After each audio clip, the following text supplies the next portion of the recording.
सकता है। उन्हें यह गलतफहमी इसलिए हुई क्योंकि उन्होंने एयरलाइन की इन फ्लाइट मैगजीन में कुछ पढ़ा था, लेकिन वे जानकारी को पूरी तरह गलत समझ बैठे थे। कैप्टन ने उन्हें समझाने की कोशिश की। उन्होंने फ्यूल इंडिकेटर्स की तरफ इशारा किया जो साफ दिखा रहे थे कि विमान के पास नैरोबी या मोम्बासा तक पहुंचने लायक ही ईंधन बचा है। ऑस्ट्रेलिया जाने का तो सवाल ही नहीं उठता। कैप्टन ने शांत लहजे में समझाया कि थ्योरी और रियलिटी में बहुत फर्क होता है, लेकिन हाईजैकर्स कुछ भी मानने को तैयार नहीं थे। उनकी नासमझी जल्दी गुस्से में बदल गई। एक हाईजैकर ने बम फोड़ने की धमकी दे दी, जबकि बाकी यात्रियों को काबू में रखते रहे ताकि कोई विरोध न कर सके। कैप्टन समझ गए कि बहस करने से कुछ नहीं होगा। अगर विमान और यात्रियों को बचाना था तो उन्हें हाईजैकर्स को चकमा देना होगा। कैप्टन ने सावधानी से विमान की दिशा हल्की सी मोड़ दी। हाईजैकर्स को लगा कि विमान ऑस्ट्रेलिया की तरफ जा रहा है, लेकिन हकीकत में कैप्टन ने विमान को मोम्बासा की ओर मोड़ दिया। इस छोटे से मौके का फायदा उठाते हुए कैप्टन ने एयर ट्रैफिक कंट्रोल से संपर्क किया। शांत लेकिन गंभीर आवाज में उन्होंने हाईजैकिंग की सूचना दी और बताया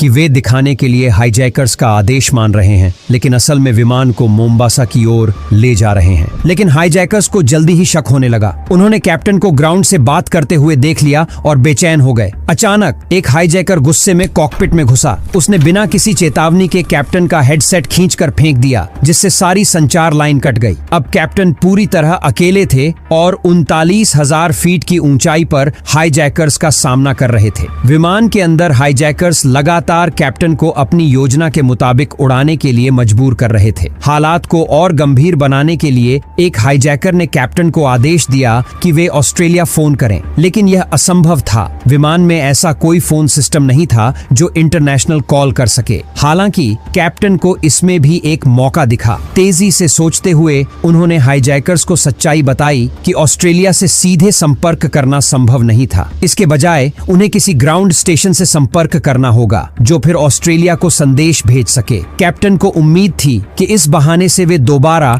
एयर ट्रैफिक कंट्रोल से संपर्क कर पाएंगे। अगर वे ऐसा कर पाते तो वे हाईजैकिंग की ताजा स्थिति बता सकते थे और गुप्त रूप से मदद मांग सकते थे। लेकिन जमीन पर नैरोबी के एयर ट्रैफिक कंट्रोलर अब भी स्थिति को पूरी तरह समझ नहीं पा रहे थे। उन्हें हाईजैकिंग की पुष्टि के लिए और जानकारी चाहिए थी। उनके नजरिए से सबसे सही और सुरक्षित विकल्प यही था कि विमान को जल्द से जल्द मोम्बासा में उतार लिया जाए। कैप्टन को इस बात का पूरा एहसास था कि खतरा अब चरम पर पहुंच चुका है, लेकिन फिर भी वह हाईजैकर्स को समझाने की लगातार कोशिश कर रहे थे कि मोम्बासा में लैंडिंग ही उनका आखिरी विकल्प है। उन्होंने एक बार फिर समझाने की कोशिश की कि विमान के पास ऑस्ट्रेलिया तक पहुंचने के लिए पर्याप्त ईंधन नहीं है, लेकिन हाईजैकर्स ने सुनने से इनकार कर दिया। वे अपनी योजना में इतने अंधे हो चुके थे कि किसी भी हकीकत को मानने को तैयार नहीं थे। कैप्टन जानते थे कि तर्क